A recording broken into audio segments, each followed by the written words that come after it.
Lesson 17. Telegram Setup and how your bot talks to you. Let me start with a situation that is going to happen to you if it hasn't already. Your bot is running. You go to bed, you wake up, grab your phone, and the first thing you do is open a terminal, SSH into the server, scroll through logs, and try to figure out what happened overnight. Did it hit a stop loss? Did the strategy go off the rails while you were sleeping? Half awake, you are parsing log lines just to find out whether you are up or down today. That is not sustainable. Crypto runs 24 hours a day, and if the only way to know what your bot is doing is to read logs, you'll either stop checking or you'll lose sleep. Both are bad.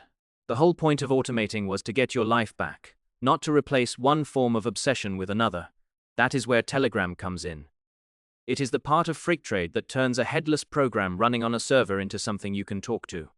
Your bot sends you a message when it does something interesting, and you can send messages back to ask what is going on or to tell it to stop. This lesson is about setting that up. But more than that, it is about thinking clearly about what you actually want from real-time alerts, because that part is easy to get wrong. Why Telegram? Specifically, you might be wondering why Telegram, and not email or Slack or a push notification from some custom app. The honest answer is partly that Freqtrade has Telegram built in, so it is the path of least resistance. But there is a real reason it fits. Telegram has a bot API that is designed exactly for this kind of thing.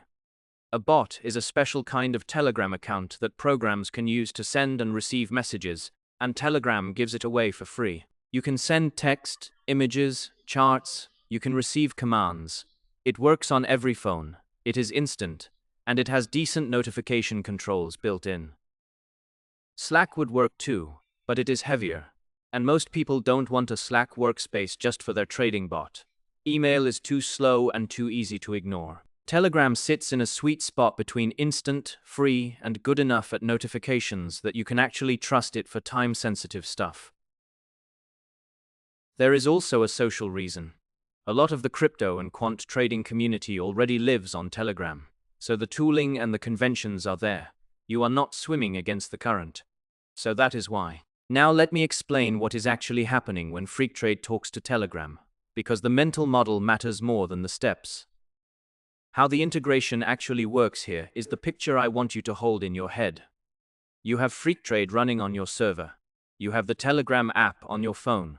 In between them is Telegram's cloud, and a thing called a bot. A Telegram bot is just a Telegram account that a program controls instead of a human. When you create one, Telegram hands you a token. The token is a long string of characters, and it is effectively a password. Anyone who has the token can send and receive messages as that bot. So that is the first thing to lock in. The token is a credential. Treat it like one.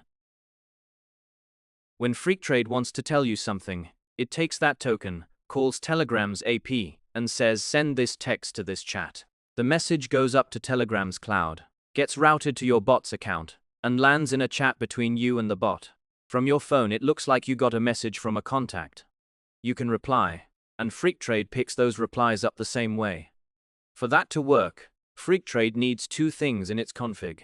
The token, which says act as this bot, and a chat ID, which says deliver to this conversation. The chat ID is just a number that uniquely identifies the chat between you and the bot. It is not secret the way the token is, but you need it. That is the whole architecture. A bot, a token that authenticates as the bot, and a chat ID that picks the destination. Everything else is plumbing. Setting up the bot, the setup itself isn't hard, and I am not going to walk you through it keystroke by keystroke, because the steps change and the Freqtrade docs cover them in detail. But here is the shape of it. You talk to a Telegram account called Botfather. It is Telegram's official bot for creating other bots, and it has been around forever. You tell it you want a new bot, you give it a name and a username, and it hands you back a token. Save that token somewhere safe. I mean it. A password manager, not a text file, definitely not a Git repo. Then you start a chat with your new bot and send it a message. Telegram won't let a bot initiate a conversation. You have to talk to it first. Once you've sent any message, you can hit Telegram's API to ask, what messages has this bot received? And the response includes your chat ID. There are also helper bots out there that just tell you your chat ID if you message them, which is faster. Then you put both into your Freqtrade config file, enable Telegram, restart, and the next time your bot starts up, you'll get a message saying it is running. That is the moment you know it worked. From that point on, your bot can talk to you. Which notifications to actually turn on, this is the part most people get wrong. So let me spend a minute on it. Freqtrade lets you toggle notifications for basically every event in the bot's life. Entry signals, entry fills, exit signals, exit fills, status changes, warnings, startup, protection triggers, strategy messages, and on and on. The temptation is to turn everything on because more information is better. More information is just more information. The question is whether each notification earns its place in your attention. Here is how I think about it. There are two kinds of notification worth keeping. One is the trade lifecycle. When the bot enters a trade, when that entry fills, when it decides to exit, and when that exit fills. These are the heartbeat of what your bot is doing, and I'd keep all of them on. If your bot is opening and closing positions, you want to know. You don't need to react to everyone, but you want to be able to scroll through and see the rhythm. The other kind is problems, warnings, errors, protection triggers. A protection trigger means your bot hit some condition that made it pause trading on a pair, usually because of losses. That is worth knowing. A startup message tells you the bot came back up after a restart. Which matters because an unexpected restart usually means something went wrong. What I'd turn off, at least at first, is anything that just adds noise. The setting called Show Candle, which prints detailed candle data into the notification, is the classic example. It sounds useful, but in practice it just makes every message twice as long and you stop reading them. Strategy Ms. G is similar. It is a channel for your strategy to send custom text, and whether it is useful depends entirely on what you've put in your strategy. Leave it off until you have a specific reason. The principle is this. Every notification you turn on is a small tax on your attention. After a few weeks of getting woken up at 3 a.m. by your bot entering yet another trade, you'll start muting the chat, and then you'll miss the warning that actually mattered. So be selective. The commands you can send back notifications are half of it. The other half is that you can message your bot and it'll respond. The read-only commands are the ones you'll use every day. Status gives you a snapshot of what the bot is doing right now, what trades are open, how long they've been open.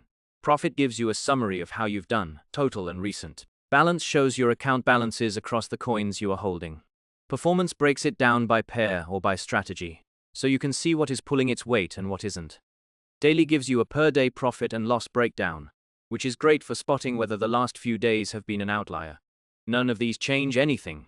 They're questions. The worst that happens is you check too often, which is a self-control problem, not a bot problem. Then there is another set, and these are the ones to be careful with. Stop tells the bot to stop opening new trades, but leaves existing ones alone. Stop entry is similar. Reload config tells it to re-read its config file, useful if you changed something without restarting. These are all reversible, so medium stakes. The dangerous ones are force sell and force buy. Force sell tells the bot to close a position right now, regardless of what the strategy says. Force buy tells it to open one. These override your own logic. The whole point of running a bot is that the strategy makes the decisions, and the moment you start overriding it from your phone, you are back to manual trading, just with extra steps. I am not saying never use them. Sometimes you really do need to close everything because the market is doing something insane and your strategy clearly isn't built for it. But every time you reach for force sell, ask yourself whether you are acting on a plan or reacting to fear. If it is fear, put the phone down. The bot doesn't have fear, and that is a feature. You can also disable specific commands in the config if you don't trust yourself or don't want anyone else who might have access to the chat to use them. A lot of people turn off force buy entirely, because there is almost never a good reason to override a strategy to buy something it didn't want to buy. Custom messages from your strategy. There is one more thing worth mentioning, because it is where Telegram goes from useful to genuinely powerful. Your strategy code can send its own messages. Inside a strategy, you have access to a method that lets you push arbitrary text to Telegram. That means you can wire up alerts for things the bot doesn't normally tell you about. A custom exit condition triggered. A specific indicator crossed a threshold you care about. A periodic summary of how the last week went. This is genuinely useful, but it is also the easiest way to drown yourself in noise. The same rule applies. Every custom message should answer a question you'd otherwise be asking. If you find yourself wiring up, "Notify me every time RI goes above 70, ask whether you'd actually do anything with that information. Usually the answer is no, and the message just trains you to ignore the chat. The good uses are exceptions. Your strategy detected something it wasn't designed to handle, and you want a human to look at it. A trade has been open much longer than usual, and might be stuck. A weekly digest so you can review performance without digging through logs. Those earn their place. Notify me on every signal does not. Security, or please don't leak your token now. The part where I have to be a little scary, because people get this wrong and it costs them. Your bot token is a credential. Anyone who has it can fully control your bot. They can read every notification it sends, which means they can see your positions, your balance, your strategy's behavior. If you've left dangerous commands enabled, they can send commands too. They could force a sell everything you are holding. They could force buy something. They could just quietly listen and learn enough about your trading to front run. You so treat the token the way you treat an exchange AP key. Never paste it into a chat. Never commit it to a Git repository, public or private. Never put it in a screenshot. If you are sharing your config file with someone, strip the token out first. The token should live in one of two places, a password manager or an environment variable on the server where the bot runs. Freqtrade supports reading it from an environment variable, which means the config file can be safe to share and the secret stays separate. The chat ID is less sensitive, because knowing it doesn't let you do anything without the token. But I'd still avoid posting it publicly because it tells people which chat to target if they ever did get the token. A few other things worth doing. If you have one bot running paper trades and another running live, they should be different Telegram bots. So a leaked token from the paper bot doesn't touch your real money. Turn on two-factor authentication on your Telegram account itself, because if someone gets into your Telegram, they can read everything your bot sends regardless of tokens. And if you ever suspect the token has been exposed even a little, regenerate it immediately in Botfather. It takes 10 seconds and it invalidates the old one. Don't wait. One more thing on this. A lot of newcomers paste their full config into a Discord or a forum when they're asking for help, and they don't think about the token because it is just one line among many. Don't do that. Replace the token with something obviously fake before you share. People scan forums for tokens exactly the way you'd expect they don't. The honest part here is what I want you to take away from this lesson, more than any specific command or setting. Telegram integration is a feedback loop between you and your bot. And like any feedback loop, it can be healthy or unhealthy. The healthy version is that you get a handful of meaningful messages a day, you glance at them, and you go on with your life. You know roughly what the bot is doing without obsessing over it. When something genuinely goes wrong, you find out fast. When you want a performance summary, you ask for one. The unhealthy version is that you've turned on every notification. Your phone buzzes constantly. You've started muting the chat out of self-defense. And now you don't see the message that actually mattered.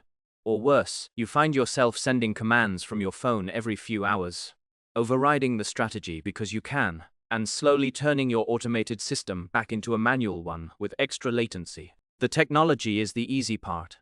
The discipline is the hard part. Set up the integration, choose your notifications deliberately, lock down your token, and then resist the urge to fiddle. The bot is doing its job. Your job, most of the time, is to leave it alone. That is lesson 17. In the next one, we'll look at visualizing what your bot is actually doing.